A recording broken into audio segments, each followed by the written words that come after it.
Iran made a fundamental choice.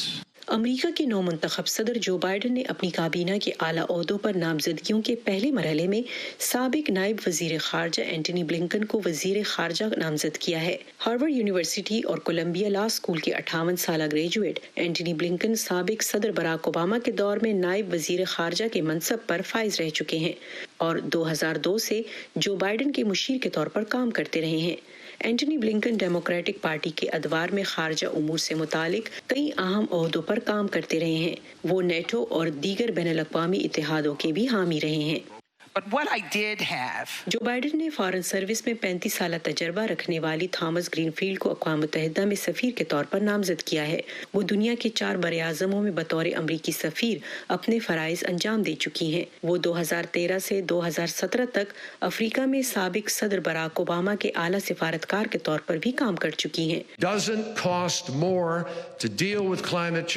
نو منتخب صدر Joe Biden نے جان کیری کو خصوصی نمائندہ برائے ماحولیات نامزد کیا ہے۔ جان کیری امریکی سیاست میں کوئی نیا نام نہیں ہے۔ وہ سابق امریکی صدر براک اوباما کے دور میں امریکہ کے وزیر خارجہ رہ چکے ہیں۔ جان کیری امریکی ریاست میساچیوسیٹس سے 25 سال سے زیادہ عرصے تک سینیٹر بھی رہ چکے ہیں۔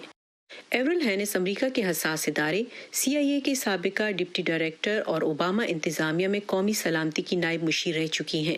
وہ خفیہ ادارے کی قیادت کرنے والی پہلی خاتون سربراہ ہوں گی۔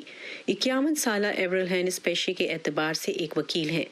اوباما دور میں نائب صدر جو بائیڈن کے قومی سلامتی کے مشیر رہ چکنے والے جیک سولیون کو نیشنل سیکیورٹی ایڈوائزر کا عہدہ دیا گیا ہے۔ وہ سابق امریکی وزیر خارجہ ہلری کلنٹن کے ڈپٹی چیف آف سٹاف بھی رہ چکے ہیں۔ جو بائیڈن کی ٹرانزیشن ٹیم کے مطابق 43 سالہ جیک سولیون کئی دہائیوں بعد اس عہدے پر کام کرنے والے کم عمر ترین شخص ہوں گے۔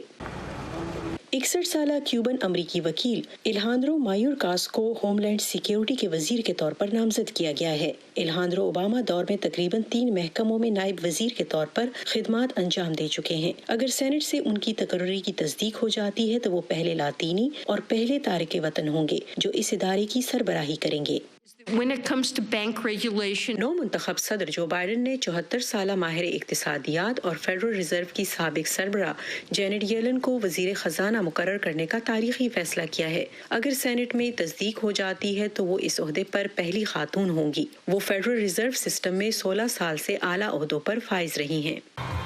ڈیموکریٹک پارٹی جو بائیڈن کی جانب سے کی گئی نامزدگیوں کا جائزہ لے گی، جبکہ انہیں امریکی سینٹ سے بھی منظوری حاصل کرنا ہوگی۔ سینٹ میں کس پارٹی کو اکثریت حاصل ہوگی، اس کا تعین جنوری میں جارجیا میں 2 نشستوں پر ہونے والے الیکشن کے بعد ہوگا۔ Nilofar Mughal, Voice of America, Washington.